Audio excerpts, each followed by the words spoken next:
You want to pay no tax on cryptocurrency, or as little tax as possible. The federal government is actually changing the laws on cryptocurrency for currencies like Bitcoin. Now this represents a Bitcoin. This isn't a real Bitcoin. This is a 2.5 ounce fine silver Bitcoin, representation made out of silver, precious metals, But in this video, I'm gonna break down. This video is gonna be a little bit of a puzzle, so you're gonna need to buckle up and hang tight, because I'm gonna break down exactly how I hide my cryptocurrency so incredibly well that not even the IRS can find my cryptocurrency. We're gonna break this down step by step, and I'm also gonna give you a handful of ways where you can pay no tax or little tax on your cryptocurrency legally, which is really, really important. So let's get into operation, hide your crypto. All right, so for step one, there are a handful of things you can do. So before I tell you exactly what I do and show you the maze that I create to hide my crypto from the IRS, I want to tell you one way you can go about actually saving a bundle of tax money on your crypto right now. And that's IRAs. I've been asked this by a lot of people, but you can actually buy your crypto in IRAs. Now, if it's a traditional IRA, you defer taxes. If it's a Roth IRA, you can actually be tax exempt up until your maximum contribution. But for a lot of people, that's a great option to save tremendous amounts of money, of tax money, on crypto, because the government is cracking down on cryptocurrency taxes, and it is probably one of the heaviest regulated assets right now. And there's a whole bunch of bills in place that are looking at regulating it more, which is crazy, but that's the way it's going because they're just introducing the Fed coin. The Fed just came out and said that they're doing a Fed digital currency, a federal bank, a central federal bank digital currency. That was just announced that they're working on it and they're launching it right now.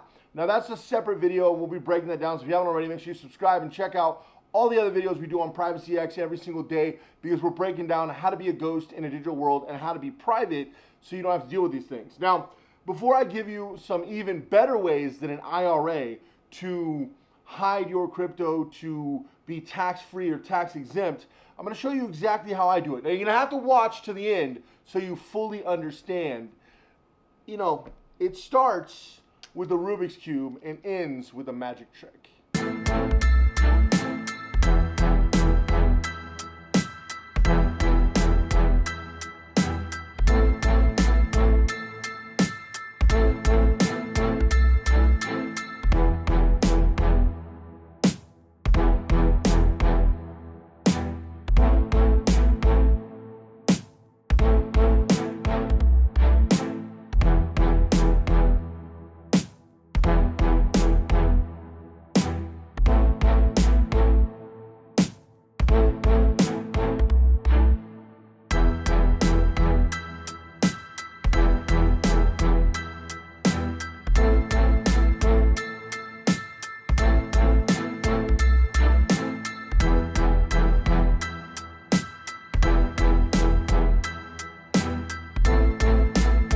So now we have our block six-sided with 6 holes.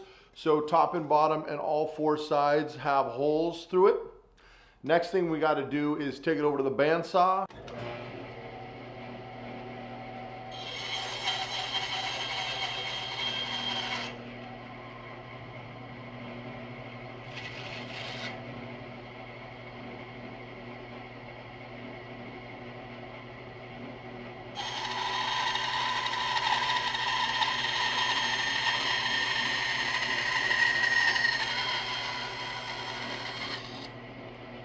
So we cut the end off, and the trick is, it's kind of like how to fit a square peg in a round hole.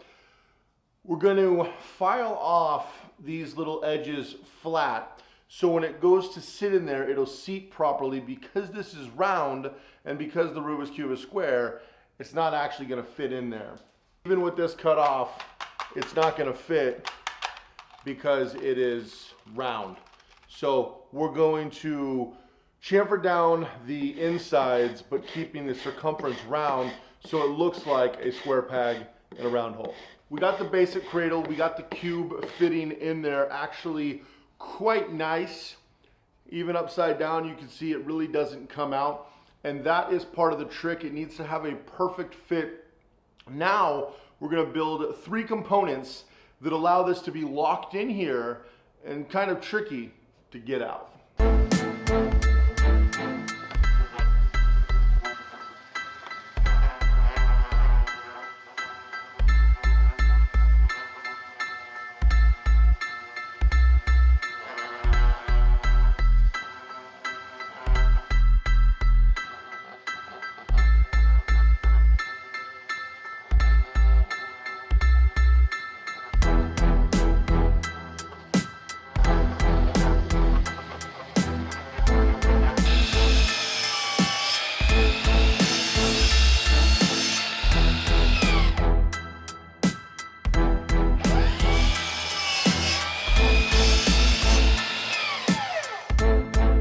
Typically I'd run this piece of oak through the joiner, but it's a scrap from another project, so it already is square. We're gonna go ahead and round over the edges on the router table, and then we're gonna put in the pins for the base.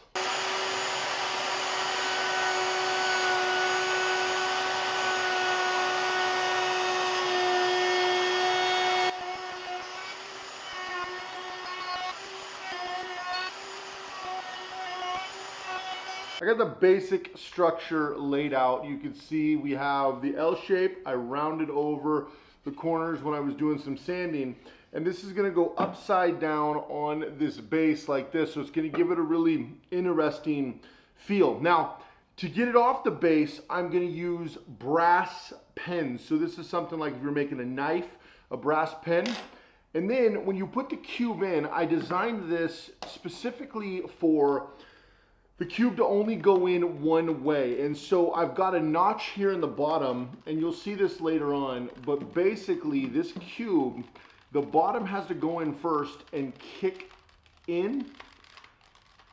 And it's actually not as easy as you might think, because again, round hole, square peg premise. But what has to happen is the bottom has to kick in for it to go in. So it goes bottom first, then the top goes in, the bottom kicks back up. But once it's in there, I mean, it is definitely in there, and it's not coming out. And it's a really cool premise. And then when we have it bolted here in the bottom, it's gonna give it a really cool visual look. Next thing I'm gonna do is cut for the pins, and then we will finish this to make it look a little bit nicer. We will add the pins, and then there is a final step to lock it in, which we are going to use the pin as the key to get the other pins out. So let's go ahead and finish this top part.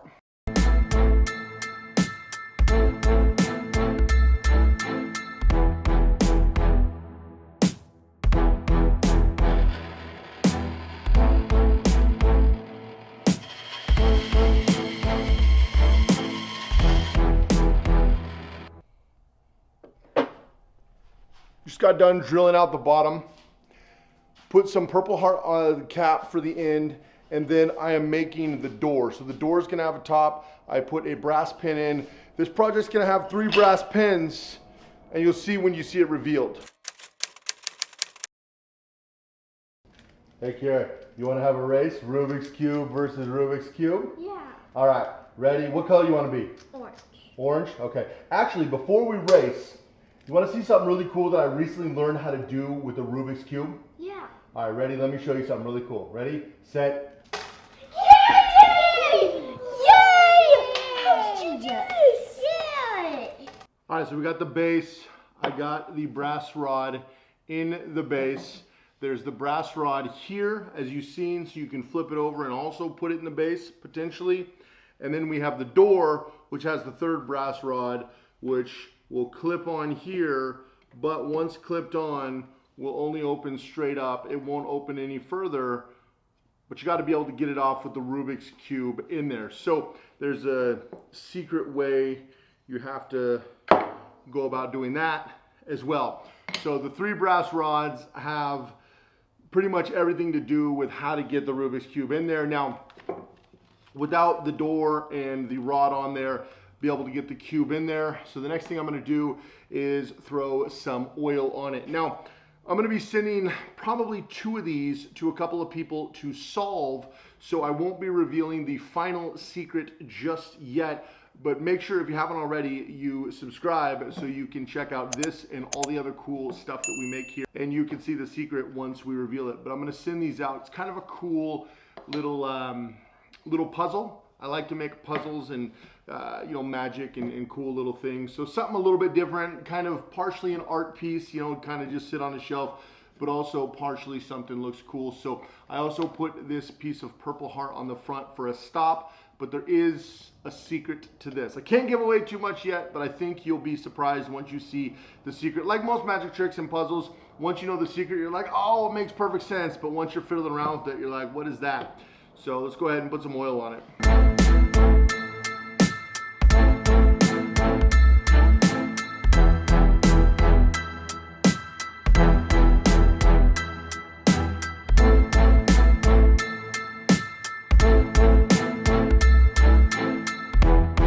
There we have it, another impossible puzzle, this one with the Rubik's Cube.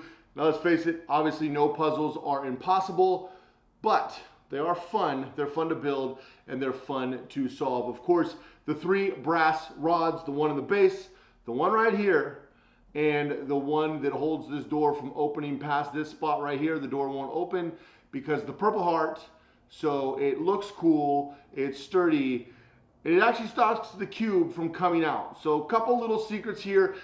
At first glance, you'd be like, oh, I could just pull the cube out. You can't unless you break the thing or you figure out the secret. I will be revealing the secret down the road, but for right now, this is gonna do it for this impossible puzzle. But before I lock it in my puzzle box, I put the Bitcoin in the Rubik's Cube.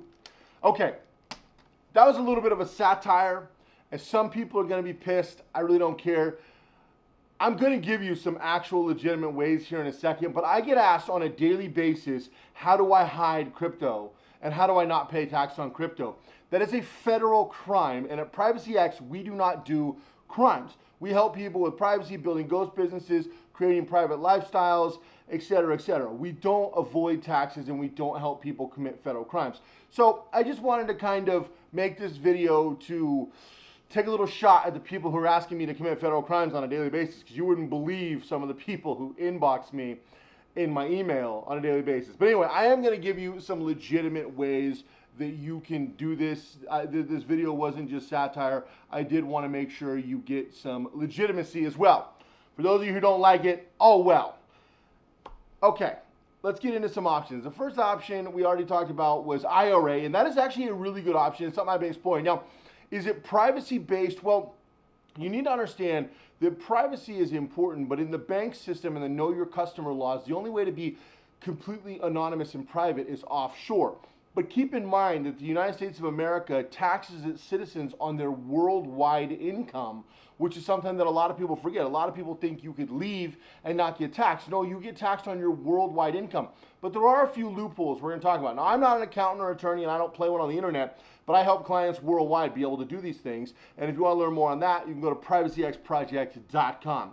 So another thing you could do is a life insurance policy. A lot of people put a lot of crypto in life insurance policies, and it is a really good way to stockpile crypto.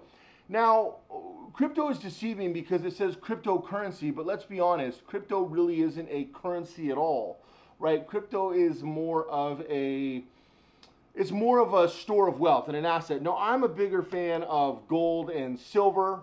Personally, I'm a bigger fan of some other assets, but crypto is a good option as well. And I've done a lot of videos on what crypto I think are going to be valuable in the future and what crypto I think are going to tank. So you can check out those videos. But putting your crypto in a life insurance policy is a phenomenal option, and just to stockpile and store it. The great thing about life insurance policies, while it's not anonymous to purchase the policy, once your policy is created, you're protected by a lot of banking / HIPAA / insurance-related laws and acts that keeps your information private on a public basis. So you're basically in one federal database that you're already in anyway, so it really doesn't matter. The next one I want to talk about is how you can pay zero taxes. So a lot of people ask me, well, Cody, that's great, that's awesome, that sounds kind of cool, but how can I pay zero taxes? Well, one way to pay zero taxes is give up your US citizenship, but I don't recommend this. Everyone always thinks the grass is greener on the other side. I can assure you it's not, okay? So giving up your US citizenship is one way to actually move to a place that pays zero taxes, but I wouldn't recommend that. So is there a better option? Well, yeah, there is. Puerto Rico. See, Puerto Rico is very interesting because if you live in Puerto Rico for 183 days a year and you buy a house within 2 years, you can qualify for Act 20 and Act 22. You can look them up in more detail, but basically you can qualify for virtually no capital gains tax and no income-related tax. You're not going to be under the same tax codes as the rest of the United States, even though Puerto Rico is a United States territory. That's why a lot of rich people live there. I recently did a video talking about Logan Paul and Peter Schiff. It's just two examples who saved tens of millions of dollars apiece by living in Puerto Rico at least 183 days a year, give or take. Logan Paul just talked about how he just bought a warehouse and a house over in Puerto Rico, and I can assure you the purchase of those things were basically free based on the tax money he would have paid the IRS. So instead of paying that money, those millions of dollars to the IRS, he was able to just take that money and buy a house and a warehouse and some other things. And so in essence, it was free. Pretty smart because he took action. Peter Schiff has done the same thing for a long, long time. So those are two examples. A lot of A-list celebrities have homes in Puerto Rico. A lot of people have domiciles in Puerto Rico because it allows you to do that. So giving up your U.S. citizenship, I would not recommend, but keep in mind you're taxed on a worldwide income. So anywhere other than Puerto Rico is this one weird loophole, which they looked at closing that loophole a few years ago, and it actually got stronger in 2015 and 2017. They announced 2 more acts to make the Puerto Rico loophole not worse, but actually stronger, which is pretty cool. That's why so many people are taking advantage of it. And even though things can be pretty expensive over there, the value can be pretty high. The next one I want to talk to you about is a foreign LLC. Now, there are a lot of loopholes here, and I've helped a lot of clients with this, so I'm not going to get too much in depth, but there are things you can do with a foreign LLC. Keep in mind you're still an American, so if you are an American or if you are from a specific country, namely some of the Western countries in Europe and Canada and some of these other countries, this could have some issues. Now, a lot of people are looking at like Panama, Nicaragua, Costa Rica.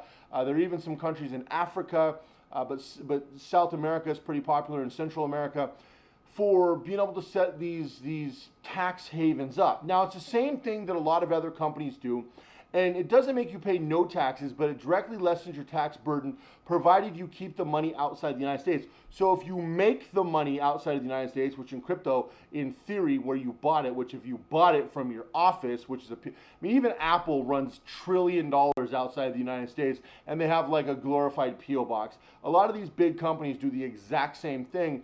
They just set it up to where they can keep major income outside the United States without having to pay United States massive taxes. So they still pay a bare minimum of taxes, but they're not paying these unbelievable taxes that as American citizens we pay. We talk about how our taxes aren't incredibly high, but if you start adding them up, not just with income tax, but with business tax, with property tax, with sales tax, the average American is taxed most of their income. And so if you make the money outside of the United States, which is really easy to do because it's digital currency, and then you have a location, let's say in Panama, and you have a location, then you're able to have your LLC run the money through there, and as long as you don't directly bring the money back to the United States. So the irony of a lot of these companies who have billions and trillions of dollars outside the United States, most of the money is sitting in big banks in New York. It's just a paper trail. The whole thing is ridiculous, and like I said, I help a lot of clients with that. So if you want to see how to build a private life, a ghost business, all these things, you can check out link down below, Privacy X Project, and we can help you out. But I wanted to give you guys some ideas on how this works because I get so many questions on how do I do this.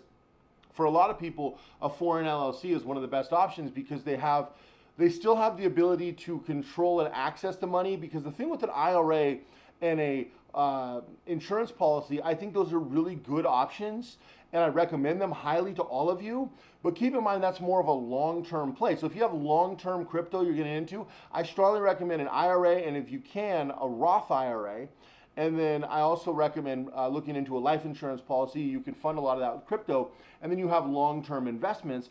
But if you're looking at capital you can access, those aren't good options. And shy of moving to Puerto Rico, which is a great option if you can swing it, People have asked me why I don't do it. I don't want to raise my kids in Puerto Rico. Nothing against Puerto Rico, great place, but I'm happy with where I live and I love what I do, so I have to look for other options. Foreign LLC is another option. What do you guys do? Let me know down below. Appreciate you guys making it to the end. See, I did deliver on my promise.